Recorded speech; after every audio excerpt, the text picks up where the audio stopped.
വീട്ടിൽ വെറുതെ ഇരുന്ന് ബോറടിച്ചപ്പോൾ തുടങ്ങിയതാണ് കേട്ടോ ഈ ഒരു യൂട്യൂബിൽ വീഡിയോ ഇടൽ. ഞാനിതൊരു പാഷനായിട്ട് കണ്ടിട്ട് തുടങ്ങിയതല്ലാത്തത് കൊണ്ടായിരിക്കാം ചില നേരങ്ങളിൽ എനിക്ക് ഒരു ചെറിയൊരു മടി ഉണ്ട് കേട്ടോ. എൻ്റെ ചുറ്റിലും നടക്കുന്ന കാര്യങ്ങളും ഞാൻ കാണുന്ന കാഴ്ചകളും മാത്രമേ ഞാൻ നിങ്ങളുമായിട്ട് ഷെയർ ചെയ്യാറുള്ളൂ.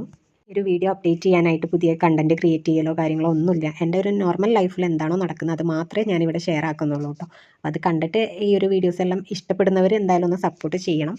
സപ്പോർട്ട് മീൻസ് മെയിനായിട്ടും വേണ്ടത് കമൻറ്റ് ചെയ്യുക എന്നുള്ളതാണ്.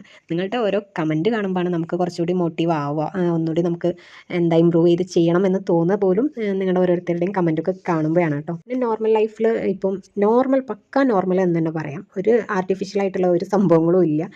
ഒരു നോർമൽ ലൈഫ് ഒരു നോർമലായിട്ടുള്ള ഒരു ഫാമിലിയിലെ വീട്ടിൽ എന്താണോ സംഭവിക്കുക അത് മാത്രമേ ഞങ്ങളുടെ വീട്ടിലും ഈ ഒരു വീഡിയോ ചാനലിനകത്തും കാണാൻ നിങ്ങൾക്ക് കഴിയുള്ളൂ. അത്രയും കാര്യങ്ങൾ മാത്രമേ ഉള്ളൂ. ഡെയിലി ഫുഡ് ഐറ്റംസ് സെറ്റ് ചെയ്യുന്ന, മക്കളെ ക്ലാസ് പറഞ്ഞയക്കുന്ന, അവർ വരുന്ന, വീട്ടിലെ മറ്റു കാര്യങ്ങൾ ചെയ്യുന്ന, അത്രയും നല്ലാതെ ഡെയിലി ഷോപ്പിങ്ങിന് പോവുക, വേറെ എന്തിനേയും കറങ്ങാൻ പോവുക, അങ്ങനത്തെ പരിപാടികളൊന്നും ഞങ്ങളുടെ ഈ ഒരു ചെറിയ ലൈഫിൽ ഇല്ല കേട്ടോ.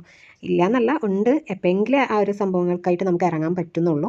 ഇവിടെ ഇക്കാവിൻ്റെ ഉമ്മ ഉള്ളത് കൊണ്ട് തന്നെ നമുക്ക് കുറച്ച് വയ്യാതെ ഇരിക്കുകയാണ്. അതുകൊണ്ട് തന്നെ ആളെ ഒറ്റയ്ക്ക് ഇട്ടിട്ട് പോകാൻ പറ്റാത്തത് കൊണ്ട് നമുക്ക് കുറച്ച് ലിമിറ്റേഷൻസ് കാര്യങ്ങളുണ്ട്. ഇത്താത്ത ഇടയ്ക്ക് ഉമ്മനെ വീട്ടിലോട്ട് കൊണ്ടുപോകും. അപ്പോൾ ആ ഒരു ടൈമിനാണ് നമ്മൾ എവിടെയെങ്കിലും പോകാനൊക്കെ ആയിട്ട് പ്ലാൻ ആക്കാറുള്ളത്. അതുകൊണ്ട് തന്നെ അല്ലാത്ത നോർമലായിട്ടുള്ള എല്ലാ ദിവസവും എന്ന് പറയുന്നത് ഒരേപോലത്തെ കാര്യങ്ങൾ മാത്രമേ എൻ്റെ വീട്ടിൽ നടക്കാറുള്ളൂ. സ്പെഷ്യലായിട്ട് എന്ന് പറയാൻ വലിയ കാര്യങ്ങളൊന്നും ഉണ്ടാവില്ല. ഈ ഒരു കുഞ്ഞു ചാനൽ ഇഷ്ടപ്പെടുന്നവർ എന്തായാലും സപ്പോർട്ട് ചെയ്യണം.